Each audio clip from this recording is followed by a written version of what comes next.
There was really good news for the President's Athletic Conference today as the PAC announced that St. Francis will be its newer member. St. Francis is moving from the NEC, dropping down from Division I to Division III sports starting in the 2026-27 athletic calendar.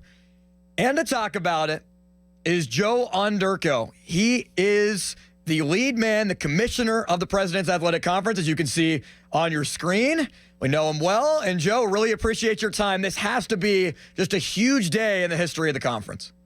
Hey, Austin, always good to talk to you. And yeah, this is pretty historic today. I'm actually in Indianapolis for NCAA meetings. Didn't exactly plan these two things to line up this way, but sometimes that's just the way it works out.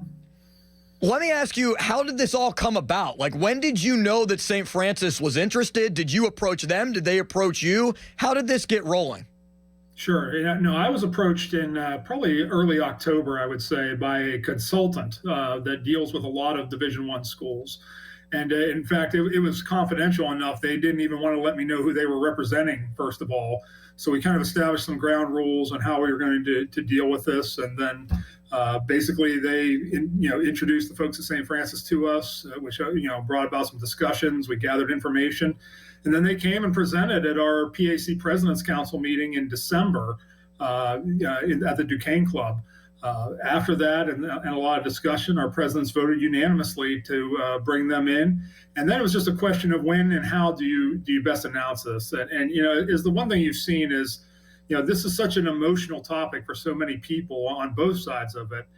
There really is no perfect time to do it. But I think they felt like they needed to find time that had the least disruption possible. And so rather than doing it, say, in January, which would have been right in the middle of basketball season, decided to wait until now. And I think looking back on it, when you look at the incredible run that the Red Flash men's basketball program had, winning the NEC and going to March Madness for the first time since 1991, that was absolutely the correct call on their part to go forward with the announcement now.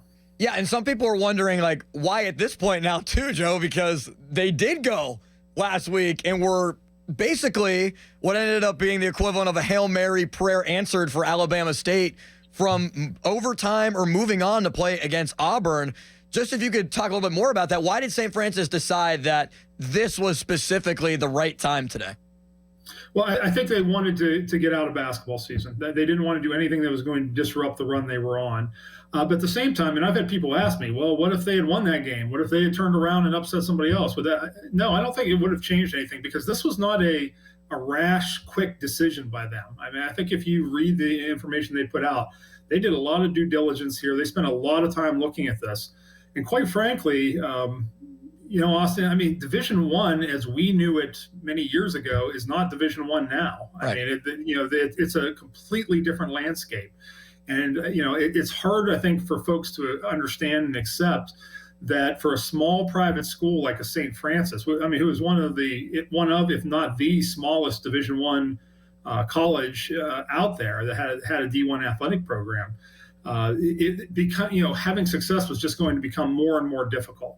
And as we've seen, even when you do have success, what ends up happening? You end up having your best players inevitably jump into the transfer portal and move on to a higher level. So it's basically free agency every year.